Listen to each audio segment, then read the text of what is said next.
नमस्कार मित्रांनो, आपण आज कोकणामध्ये आचरा बीचच्या जवळील जामडुलवाडी या ठिकाणी असणारं कांदळवन पाहण्यासाठी आलेलो आहोत. पश्चिम बंगालमध्ये सगळ्यात जास्त प्रमाणामध्ये कांदळवन आपल्याला पाहायला मिळतं. त्यानंतर महाराष्ट्रामध्ये सिंधुदुर्ग जिल्ह्यामध्ये जामडुलवाडी या ठिकाणी कांदळवन आहे, ते आपण पाहतोय. हे आपण सौंदर्य पाहतोय. तर त्या कांदळवनामध्ये आम्ही मित्र राहायला आलेलो आहोत. वाडीकर काका यांनी आम्हाला या कांदळवनाची सफारी घडवून आणलेली आहे. प्रदूषणमुक्त असं हे कांदळवन आहे. आपण बघत असतो की आपण फिरायला गेल्यानंतर मोठ्या प्रमाणामध्ये प्लास्टिकच्या बाटल्या असतील, पिशव्या असतील, या मोठ्या प्रमाणामध्ये पाण्यामध्ये टाकण्यात जातात. त्या प्लॅस्टिकचं विघटन होत नाही. पण या कांदळवनामध्ये प्लॅस्टिक मुक्त कांदळवन हे आहे. या कांदळवनामध्ये अगदी प्रदूषण नाही. अतिशय सुंदर असं हे कांदळवन. या ठिकाणी वाडीकर काका पुढच्या बोटीमध्ये आहेत. ते आपल्याला या कांदळवनाविषयी इत्यंभूत अशी माहिती देणार आहेत. मी वाडेकर काका किंवा प्रमोद वाडेकर. आता आपण मँग्रोवच्या कांदळवनाच्या जंगलात आलो आहे आणि आता हे आचऱ्याचे कांदळवन, हे आचऱ्याचे कांदळवन किंवा मँग्रोवचं वन हे 210 हेक्टरमध्ये पसरलेलं आहे. म्हणजे साधारण 600 एकरमध्ये. आणि आपल्या भारतात याच्या पूर्व किनारपट्टी आणि पश्चिम किनारपट्टीवर मिळून 59 प्रजाती आहेत मँग्रोवच्या. तर आपल्या आचऱ्यामध्ये वनस्पतीच्या 9 कुळातील 20 प्रजाती आहेत. यांना सुद्धा आपल्यासारखं कुळ गोत्र सगळं आहे. आणि काही प्रजाती आहेत त्या इथेच सापडतात. एक झायलोकार्पस ग्रेनाटम आहे, त्याला मराठीमध्ये बेलांडा म्हणतात. सायनोमेट्री इरापू आहे. आणि इतर झाडांच्या तुलनेने ही झाडं 6 पट जास्त कार्बन डायऑक्साईड वायू स्वतः शोषून घेऊन शुद्ध ऑक्सिजनचा पुरवठा करतात. जसं जगाचं फुफ्फुस अमेझॉन आहे, मुंबईचं आरे, तसं सिंधुदुर्ग जिल्ह्याचं फुफ्फुस आहे. हे शुद्ध हवेबरोबर इथल्या लोकांना रोजगार पण पुरवतो. जेव्हा पावसात समुद्रातली मासेमारी बंद असते तेव्हा लो टाईटला ह्याच्या आतमध्ये जाऊन मोठे शिंपले असतात, त्यांना म्हारही म्हणतात, खेकडे असतात. त्याच्यावर इथल्या लोकांचं उदरनिर्वाहाचं साधन चालतं. त्यांच्या पाण्यात पण माशांचं अन्न आहे, ग्लुकोज प्रोटीन आहे. जवळजवळ समुद्रातले 80% मासे या झाडात मिळणारे अन्न, या झाडांची सावली आणि सुरक्षित ठिकाण म्हणून 80% समुद्रातले मासे इथे येऊन पिल्लांना जन्म देतात किंवा अंडी घालतात. त्याच्यामुळे खऱ्या अर्थानं मँग्रोव्ह हे माशांचं सुद्धा जन्मस्थळ किंवा पाळणाघर असं म्हटलं जातं. त्या पूर्ण वाडीच्या मँग्रोवच्या झाडांना जमिनीत 10,000पर्यंत मुळं आहेत. एक एक झाड 3 ते 4 गुंठे जमीन व्यापून ठेवतं. त्याच्यामुळे मोठमोठी वादळं, पूर, महापूर यांच्यापासून किनाऱ्याची धूप होण्यापासून आणि किनाऱ्याजवळच्या लोकांची सुरक्षितता राखण्याचे महान कार्य ही झाडं करतात. त्याच्यामुळे मँग्रोव्हला किनाऱ्यांची सुद्धा जीवनरेखा असं म्हटलं जातं. आपल्या 0 पासून 50 वर्ष वयाच्या माणसाला विकत घ्यायचा झाला तर 7 कोटी रुपयाचा ऑक्सिजन लागतो आहे. आज आपल्याला निसर्ग किंवा ही सगळी झाडं मोफत पुरवतायत. कोरोना काळात केसापेक्षा पण 900 पट बारीक जो विषाणू त्याने अख्ख्या जगाला ऑक्सिजनचे काय ते महत्व समजावून दिलं. आज जगातल्या 92% लोकांना शुद्ध आणि स्वच्छ हवा मिळत नाहीये. दूषित हवेमुळे दरवर्षी जगातले 70 लाख लोक अकालीत जग सोडून जात आहेत. आणि जगातल्या 30 प्रदूषित शहरातली 22 प्रदूषित शहरं आपल्या भारतात आहेत. आता ही सगळी झाडं साध्या पोटदुखीपासून एड्सपर्यंत औषधयुक्त अशी झाडं आहेत. नाही म्हटलं तरी जगात एक 5 लाख प्रकारचे वनस्पतीचे प्रकार असतील, त्याच्यातले किमान 5,000 तरी औषधी असतील. पहिले आपले चरक सुश्रुत जे ऋषीमुनी होते ते युद्धात नाक कान कापलं तर झाडाच्या पाल्याने जोडत होते. एवढी आपल्या आयुर्वेदात किंवा झाडांमध्ये ताकद आहे.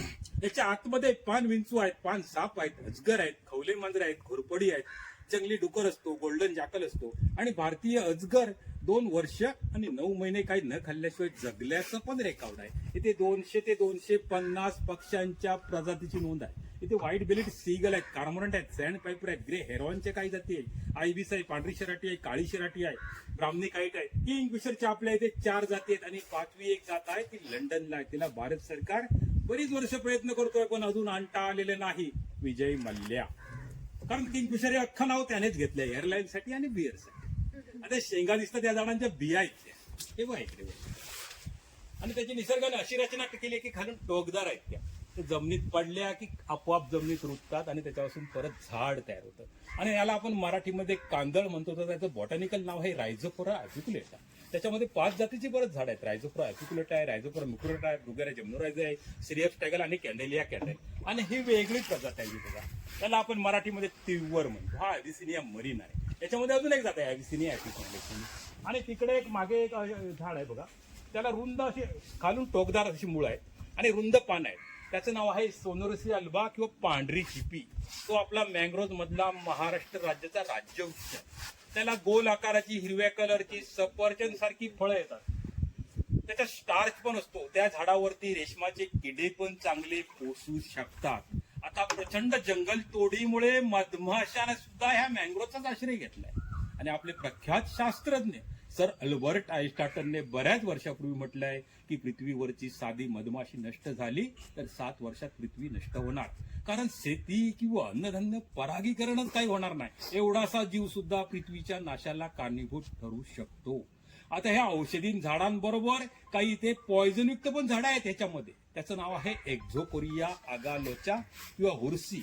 त्या पानाचा जर डीक लागला तर अंगाला सूज येते, रस पाजला तर मनुष्य मरू पण शकेल. मग त्याची सुद्धा निसर्गाने अशासाठी निर्मिती केली आहे की पूर्वी ही झाडं जळणासाठी तोडली जायची. मग त्या झाडांच्या भीतीमुळे थोडी तोड कमी होईल असं सुद्धा असू शकेल. आता हे रिझर्व्ह फॉरेस्ट आहे, याला 302 कलम आहे, म्हणजे सदृश्य मनुष्यवधाचा गुन्हाच आहे आता याला. आणि ही महाराष्ट्रातली खाऱ्या पाण्यातील एकमेव देवराई आहे. आता ह्या मँग्रोव्ह मध्ये इथे वाढणारी खाऱ्या पाण्यातील 10 ते 15 प्रकारची गवतं आहेत. ग्रास, त्यांना हेडा म्हणतात. ते दुधाळ जनावरांना सुद्धा वापरतात. आणि जगात वनस्पतीमध्ये गवताचंच कुटुंब मोठं आहे. 7,000 प्रकारचे गवताचे प्रकार आहेत. हा बांबू सुद्धा एक गवतच आहे आणि ऊस हे सुद्धा आपलं गोड गवतच आहे. बांबू पासून किमान 1800 वस्तू तयार होतात.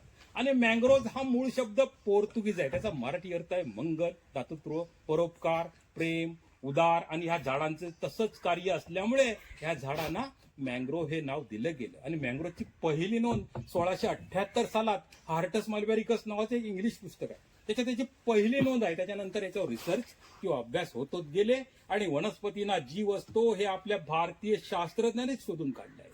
सर जगदीशचंद्र बोस. त्याच्यापूर्वीचे लोक वनस्पती म्हणजे निर्जीव, त्यांना काहीच समजत नाही, त्यांना सुख दुःख भावना समजत नाही असेच समजायचे. उदाहरणार्थ आपल्या घराच्या बाजूला फुलं किंवा फळं देणारी झाडं असली तर त्यांना जास्त फुलं किंवा फळं लागतात. आपण पण रोज वनस्पतींना जाऊन भेटलं पाहिजे, त्यांच्याशी बोललं पाहिजे, त्यांच्याशी हळूवार हात फिरवला पाहिजे, त्यांच्याशी प्रेमाने हितगुज केलं पाहिजे.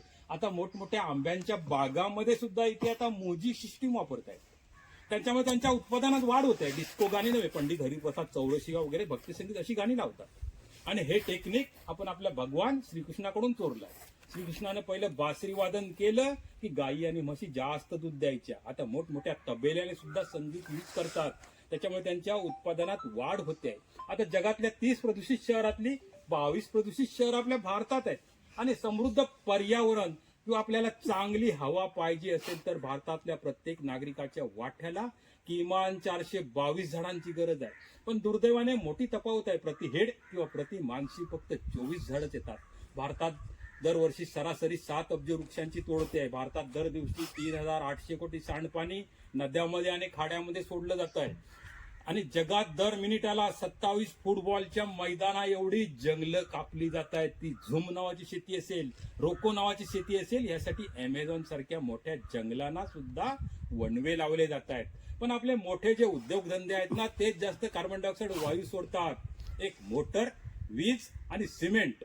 एक मोटर गाडी तयार होण्यासाठी साधारण 1.5 लाख लिटर पाणी लागतं. सिमेंट आपल्या वजनाच्या अर्धा पट कार्बन डायऑक्साईड वायू आणि त्याला 2000 पट पाणी लागतंय. आपण जी रोज वीज वापरतो ह्यासाठी 15 लाख टन कोळसा जाळतोय आणि ह्याच्यातून 22 लाख टन कार्बन डायऑक्साईड वायू वातावरणात किंवा हवेत सोडतोय. आणि ह्या प्रक्रियेला जवळजवळ 60,000 कोटी लिटर पाणी गरम करून परत नद्यांमध्ये किंवा खाड्यांमध्ये सोडतोय. हे झालं रोजचं. आणि मानवी जीवनात जंगलाला एवढं महत्व आहे की वन ही जल है, जल ही रोटी है आणि रोटी ही जीवन आहे. जंगलामुळेच पाऊस पडतो, पावसामुळेच शेती किंवा अन्नधान्य पिकतं आणि अन्नावरच आपलं सगळ्यांचं जीवन चालतं. आपल्या भारतात पावसाचं सुद्धा प्रमाण बऱ्यापैकी आहे. भारतात सरासरी साधारण 1068 मिलीमीटर पाऊस पडतो आणि त्यापासून 4000 क्युबिक मीटर पाणी तयार होत आहे. आणि इस्रायलमध्ये फक्त 100 नाही तर 150 मिलीमीटर पाऊस पडून ती जगातली 1 नंबरची शेती करून स्वतःला पाणी वापरून पाण्याची निर्यात करतात. आणि आपलं सगळं पाणी या खाड्यांवाटे अरबी समुद्रात वाहून जात आहे. आपलं धावते पाणी चालते केले पाहिजे, चालते पाणी थांबते केले पाहिजे, थांबते पाणी रांगते केले पाहिजे आणि रांगते पाणी जमिनीत जिरते केले पाहिजे. हाच एक जलसंवर्धनाचा साधा आणि सोपा उपाय. आपल्या भारतात 28 राज्य आणि 7 केंद्रशासित प्रदेशात मिळून एकूण प्रमुख 603 नद्या आहेत. त्याच्यातल्या निम्म्या नद्या सध्या प्रदूषित आहेत. 311 नद्या प्रदूषित आहेत. आणि आपण सगळे प्रगतशील राज्य म्हणणाऱ्या महाराष्ट्रातल्या सर्वाधिक म्हणजे 55 नद्या प्रदूषित आहेत. त्याच्यात सगळ्या आल्या, मुळा आले, मिठी आली, गंगा, यमुना, कावेरी सगळ्या नद्या आल्या.